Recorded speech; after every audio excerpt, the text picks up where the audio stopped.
মিলে না, আমার সাথে আসেন, আমি আপনাকে বুঝাই দিই। তো এই দাওয়াত তাবলীগ চলতেছে। এখন বর্তমান যে ফরকটা, এই যে মারামারি হচ্ছে, এই যে ওলামায়ে কেরামদেরকে মারলো সে 2019-এর মধ্যে, এরপর এখন আবার ওলামায়ে কেরামদেরকে গত বুধবার দিন তাহাজ্জুদের সময় আপনারা জানেন 4 জন শহীদ হয়ে গেছে, 200-র উপরে এখনো পর্যন্ত রক্তাক্ত অবস্থা, বিভিন্ন ঢাকা হসপিটাল সহ বিভিন্ন হসপিটালের মধ্যে এখনো এই রোগী অবস্থা ভর্তি আছে হসপিটালে। এই কর্মকাণ্ড কেন? কি সমস্যা? কোথায় কি হয়েছে? দেখেন, এটা কোনো জায়গা জমি নিয়ে শত্রুতা না। সাদ সাহেব বিশ্ব আমির, সে নিজে দাবি করেছে। এবার বলেন, আল্লাহ কোরআনে বলেছেন ওয়া আমরাম শুরা বাইনাহুম, তোমরা প্রতিটি বিষয় মাশওয়ারা করে করো।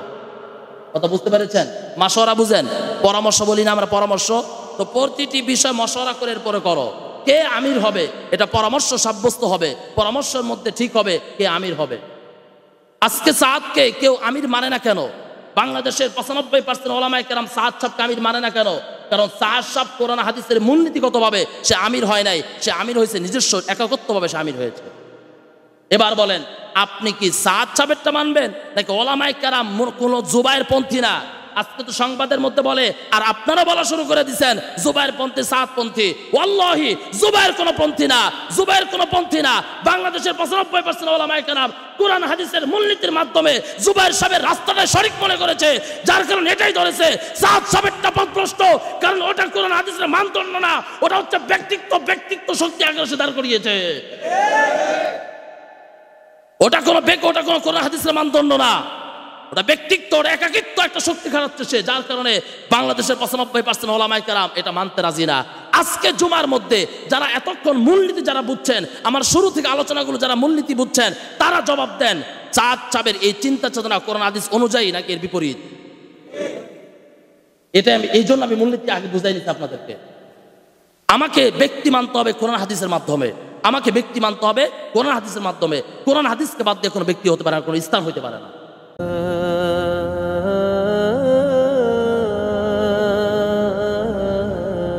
যারা কোরআন হাদিস জানো না, তোমরা যারা জানে তাদের কাছে প্রশ্ন করে করে কোরআন হাদিস শিখে নাও। এবার আমাকে বলেন, কোরআনের মধ্যে এমন কোন জায়গা আছে আল্লাহ বলেছেন কোরআন হাদিস তোমার জীবনের মানদণ্ড?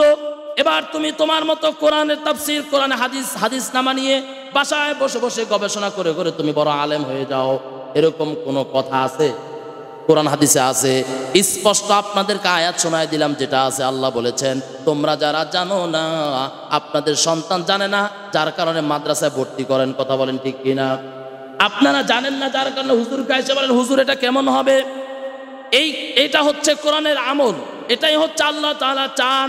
আর যারা নিজস্ব মাতাব্বরিতে কোনো উস্তাদের কাছে, কোনো আলেমের কাছে না পড়ে, নিজে মাস্টার্স কমপ্লিট করেছে, ডক্টরেট অর্জন করেছে, এবার সে নিজের মতো বই কিনে কিনে তাফসির করে, নিজে নিজে হাদিস পড়ে, আর হুজুরদের ভুল ধরা শুরু করে দেয়, এরকম লোক সমাজে আছে না নেই? বলেন, আপনার চিন্তা চেতনার সাথে কোরআন হাদিসের কি মিল আছে ভাই?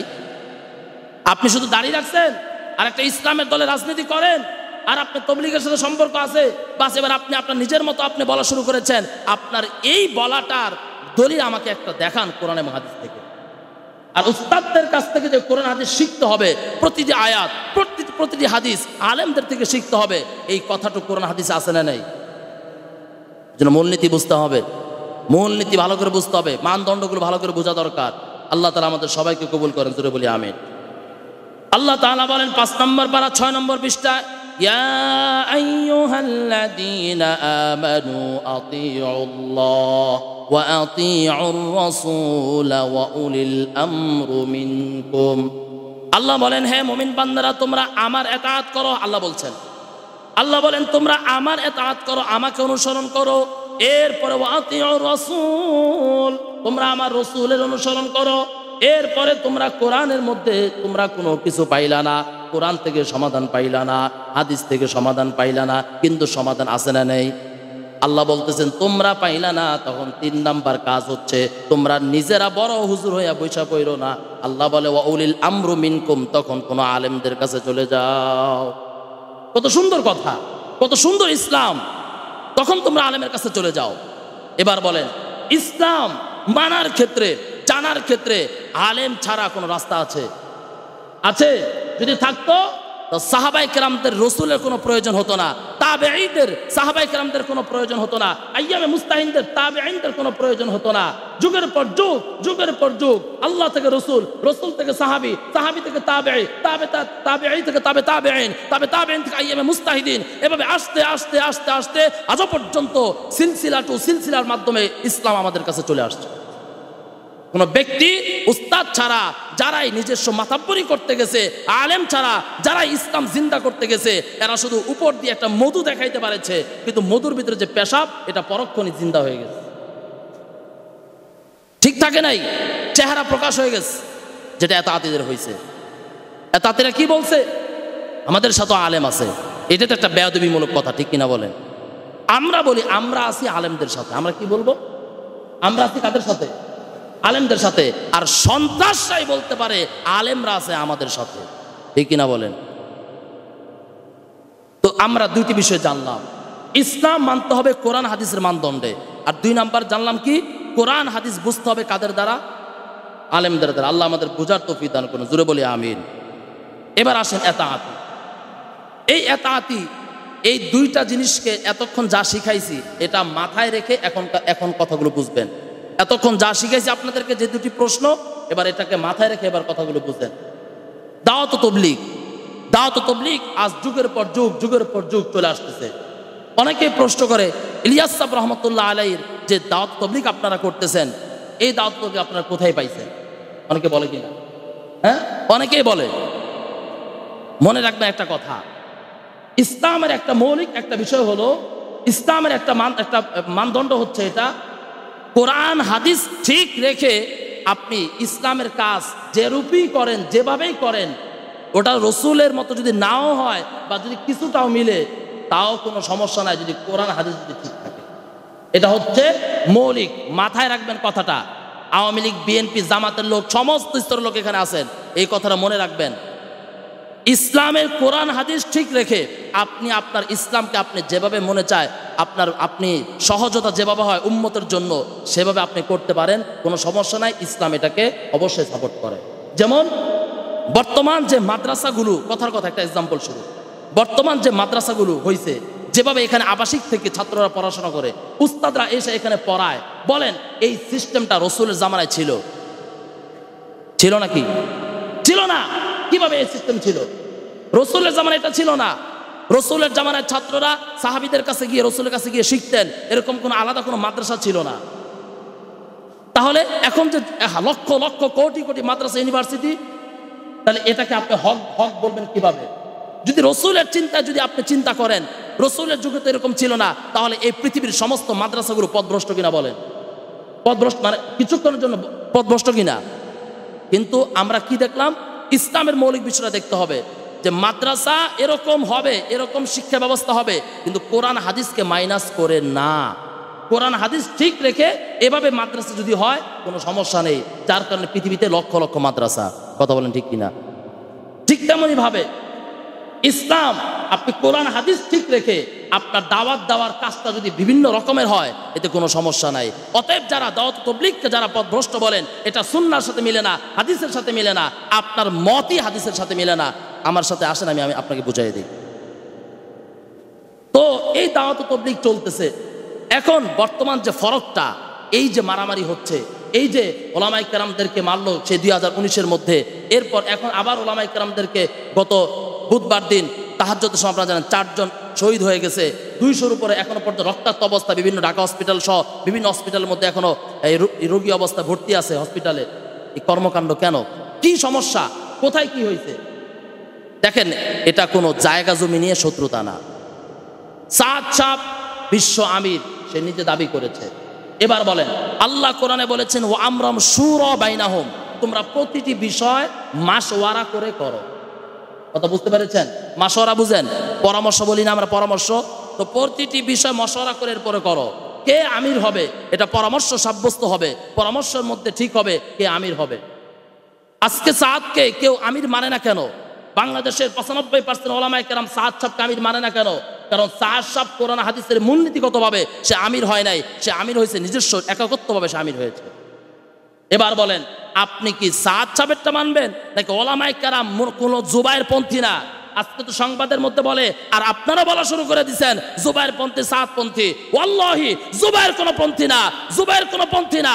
বাংলাদেশের 95% ওলামায়ে কেরাম কোরআন হাদিসের মূলনীতির মাধ্যমে জুবায়ের সাহেবের রাস্তাটা সঠিক মনে করেছে, যার কারণে এটাই ধরেছে। সাদ সাহেবেরটা পথভ্রষ্ট, কারণ ওটা কোরআন হাদিসের মানদণ্ড না, ওটা হচ্ছে ব্যক্তিত্ব শক্তি আগ্রাসে দাঁড় করিয়েছে। ওটা কোনো কোরআন হাদিসের মানদণ্ড না, ওটা ব্যক্তিত্ব, ওটা একাকিত্ব একটা শক্তি খাটাচ্ছে সে, যার কারণে বাংলাদেশের 95% ওলামায়ে কেরাম এটা মানতে রাজি না। আজকে জুমার মধ্যে যারা এতক্ষণ মূলনীতি যারা বুঝছেন, আমার শুরু থেকে আলোচনাগুলো যারা মূলনীতি বুঝছেন, তারা জবাব দেন চাঁদ চাবের এই চিন্তা চেতনা কোরআন হাদিস অনুযায়ী নাকি এর বিপরীত? এটা আমি এই জন্য আমি মূলনীতি আগে বুঝাই নিচ্ছি আপনাদেরকে। আমাকে ব্যক্তি মানতে হবে কোরআন হাদিসের মাধ্যমে, আমাকে ব্যক্তি মানতে হবে কোরআন হাদিসের মাধ্যমে। কোরআন হাদিসকে বাদ দিয়ে কোনো ব্যক্তি হতে পারে না, কোনো ইসলাম হতে পারে না। এই জন্য সাদ সাহেবকে আমরা মানি না। দ্বিতীয় নাম্বার, না মানার সবচেয়ে বড় যেটা কারণ, আচ্ছা সে আমির হয়েছে। দেখেন আজকে যারা সাদ সাহেবকে মানে না, গত 7 বছর আগ পর্যন্ত এই সাদ সাহেবরে আমরা মানতাম কিনা? কথা বুঝা নিয়ে ইজতেমা এসে সে মোনাজাত করতো না, সে বয়ান করতো না, আমরাই তো যাইতাম, আমরাই তো তাকে রিসিভ করতাম। তাহলে আমরা 7 বছর আগ পর্যন্ত তাকে মানতে পারি, 7 বছর এর গত 7 বছর তাকে মানি না কেন? তার সাথে জমি জমার সমস্যা, হ্যাঁ নাকি না সে তার মাই আমরা ভাইগে নিয়েছিলাম, সে আমাদের মাইয়া ভাইগে নিছে, কি সমস্যা ওলামায়ে কেরামদের? সমস্যা হচ্ছে মাসআলা কোরআন হাদিসগত বিষয়, কোনো ব্যক্তি কোনো সমস্যা না, কোনো জায়গা জমির সমস্যা না। আপনিও বুঝবেন যখন কোন ইসলামের বিধান নিয়ে সমস্যা হয়েছে, হক যারা আছে, সত্যের উপর যারা আছে, সেদের কথাই বলবে। আমার বাপ যদি কোন হাদিসের বিপরীত করে, আমার বাপকে আমি ছাড় দিতে রাজি না। কথা বলেন ঠিক কিনা? আমরা এটাই বলেছি, এই বাংলাদেশের 95% ওলামায়ে কেরাম এটাই বলেছে। সাদ বলে কোনো কথা না, যদি ইসলামের বিপরীত আমার বাবা যদি কথা বলে, আমার বাবার জবাই করতে আমি সাব্যস্ত হয়ে যাব, বিপরীত কোনো কাজ করব না আমি। আমরা এটাই বলেছি। কি সমস্যা করেছে সে দেখেন কি, আমি শুধু আপনাদেরকে সময় নাই, শুধু 4-5টা শুধু শোনাই যে আমরা কেন তাকে মানতে প্রস্তুত না, আপনারা বুঝবেন। এসে বলেছে, মাসালা দিচ্ছে, ক্যামেরাওয়ালা মোবাইল নিয়ে নামাজ পড়া জায়েজ নাই। বলে নাউজুবিল্লাহ, এটা ফতোয়া হয়েছে? তোমার মন মতো বলে ফেললা। এই পৃথিবীতে ওলামায়ে কেরাম নাই?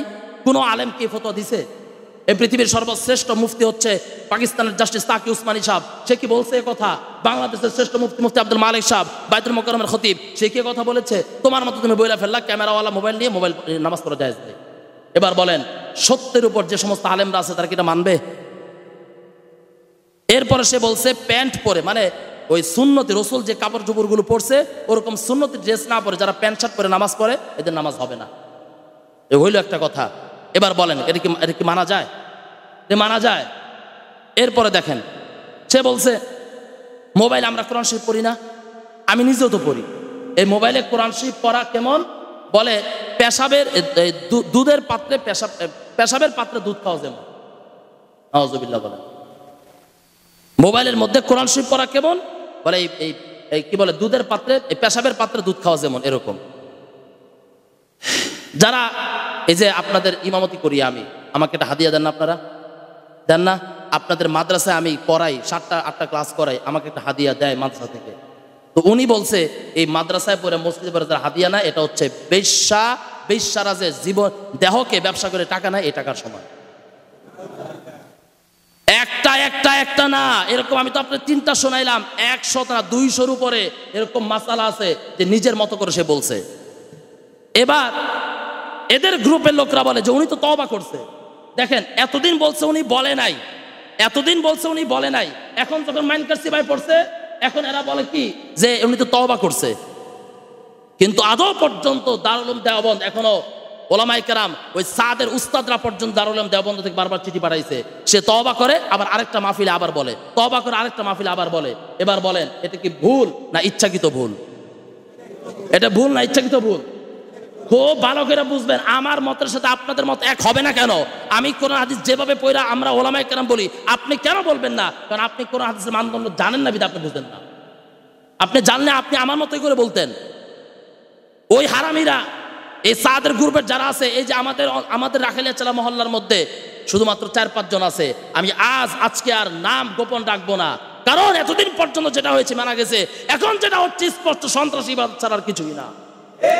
আওয়ামী লীগরা যেরকম দিনে রাত্রে সন্ত্রাসীবাদ করেছে, আওয়ামী লীগরা যেরকম কাউকে ছাড় দেয় নাই, আলেমদেরকেও ছাড় দেয় নাই, দিনে রাত্রে সন্ত্রাসীবাদ করেছে, এরাও এখন দিনে রাত্রে সন্ত্রাসীবাদ করছে। হালিম, এই যে মোহাম্মদ আলী মশল্লা, মোহাম্মদ আলী চিনেন না আপনারা?